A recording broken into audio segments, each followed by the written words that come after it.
লোকরা আজকের পর থেকে কোনো দুনিয়াওয়ালা গল্প করে নয়, কোনো পরিবারে গল্প করে নয়, ভালো মন্দ খেয়ে নয়, আপনাকে আত্মাতে জেগে প্রার্থনা করে, ফায়ার প্রার্থনা করে, বাক্যকে পড়ে আপনাকে নাইটে তারপরে ঘুমোতে হবে।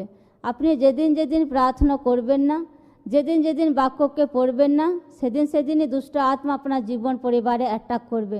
এই জন্য লোকদেরকে হামেশা বলা হয় লোকদেরকে যে লোকরা বাক্যকে পড়ুক, প্রার্থনাকে করুক। কারণ আপনি যে বাইবেল পড়ছেন, যে প্রার্থনা করছেন, আপনি আত্মিকভাবে স্ট্রং হচ্ছেন। আপনার আত্মা যতটা পরিমাণ স্ট্রং হবে ততটা পরিমাণ আপনি শয়তানকে হারাতে পারবেন। আপনার আত্মা যদি দুর্বল থাকে তো আপনি শয়তানকে হারাতে পারবেন না। এই জন্য লোকদেরকে হামেশা বলা হয় যে লোকরা বাক্যকে পড়ুক, প্রার্থনা করুক।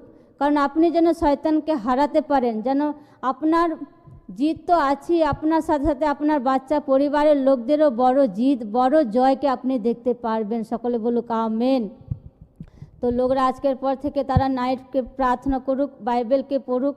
লোকদের বেশিরভাগ লোকদেরকে এই কমজোরিটা দেখেছি, লোকরা হামেশা রিপোর্ট দেয়।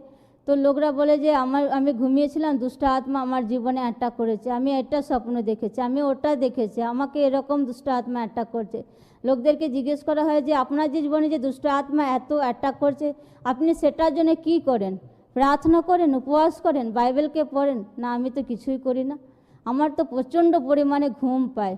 তো আপনাকে ঘুমালে হবে না, আপনার শরীরকে পুরো একদম তাজা করে ঈশ্বরের কাছে গ্রেসকে চেয়ে, ঈশ্বরের কাছে বড় গ্রেস, বড় অনুগ্রহকে চেয়ে আপনাকে ফাইট করে আপনাকে জিততে হবে। হালেলুয়া।